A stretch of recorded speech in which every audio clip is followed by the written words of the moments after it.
Does it make you dance when you're drunk with your friends at a party? What's your favorite song? Does it make you smile? Do you think of me? Assalamualaikum warahmatullahi wabarakatuh.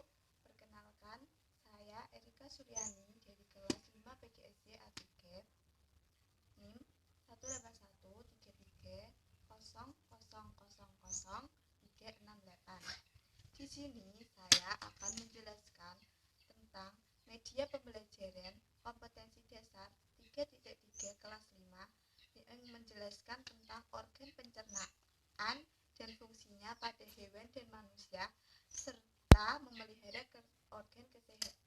organ pencernaan manusia. Di sini saya menggunakan media pembelajaran buku pintar.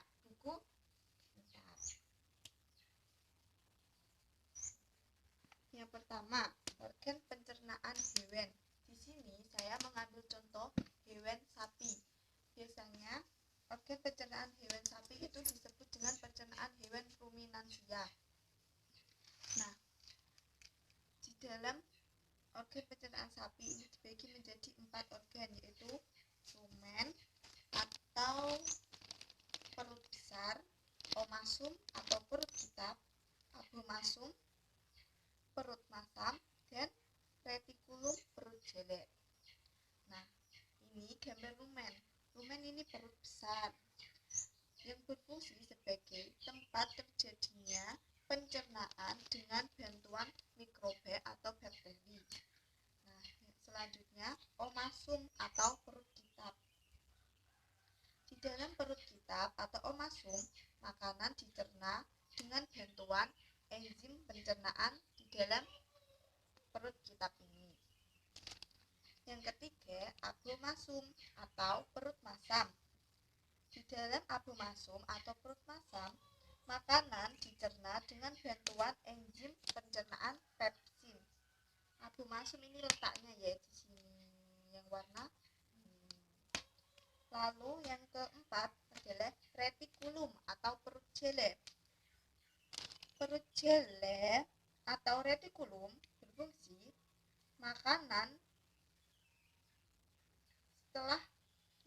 setelah melewati 3 tahap tadi, di dalam perut jelek makanan kembali mengalami proses fermentasi dengan bantuan bakteri anaerob dan protozoa yang dihasilkan di dalam perut jelek ini. Itu tadi tentang organ pencernaan pada hewan. Yang selanjutnya yaitu organ pencernaan manusia. Organ pencernaan manusia yang pertama yaitu kita makan. Makanan pasti kan masuk ke dalam mulut. Nah, di dalam mulut itu terdapat gigi. Dan gigi itu berfungsi untuk menghancurkan atau menghaluskan makanan sebelum masuk ke tenggorokan. Nah, di dalam mulut juga terdapat kelenjar air ludah yang berfungsi untuk mengecap makanan, untuk mengubah zat tepung dari makanan atau amilosa menjadi gula atau maltosa. Setelah makanan melalui mulut, kemudian makanan masuk ke dalam kerongkongan atau esofagus. Esofagus atau kerongkongan merupakan penghubung antara rongga mulut dengan lambung. Ini mulut dan ini lambung. Ini penghubungnya kerongkongan atau esofagus. Selanjutnya, setelah makanan melewati kerongkongan, makanan akan melewati lambung, akan sampai di lambung. Nah, di dalam lambung terjadi pencernaan mekanik, yaitu otot lambung berkontraksi untuk mengolah makanan. Nah, di samping lambung ini ada hati. Hati ini sangat penting perannya bagi organ pencernaan manusia karena hati itu berperan sebagai detoksifikasi atau menetralkan racun tubuh yang masuk ke dalam tubuh melalui makanan. Nah, setelah makanan dari lambung ada usus halus. Di dalam usus halus terjadi pencernaan secara kimiawi oleh enzim-enzim yang ada di dalam usus halus tersebut. Setelah makanan melewati usus halus, makanan masuk ke dalam usus besar. Di dalam usus besar, makanan usus besar membantu membusukkan sisa makanan yang dari usus halus. Dan di antara usus halus dan usus besar itu terdapat usus buntu. Di sini letaknya. Nah, setelah makanan melalui usus besar,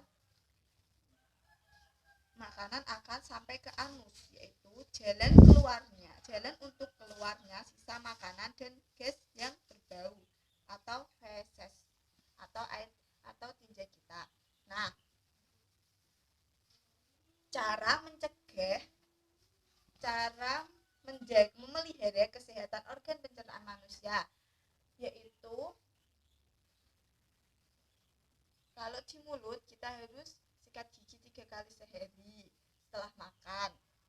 Lalu kesehatan lambung, kita harus makan tepat waktu. Kita harus sarapan agar tidak terkena penyakit lambung atau mah.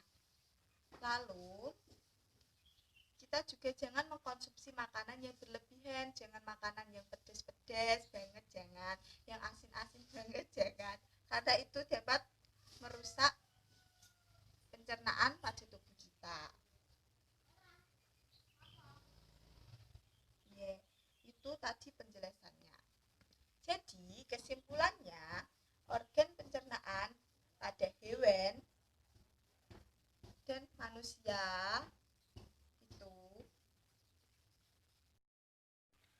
itu tadi penjelasan mengenai organ pencernaan dan fungsinya pada hewan dan manusia.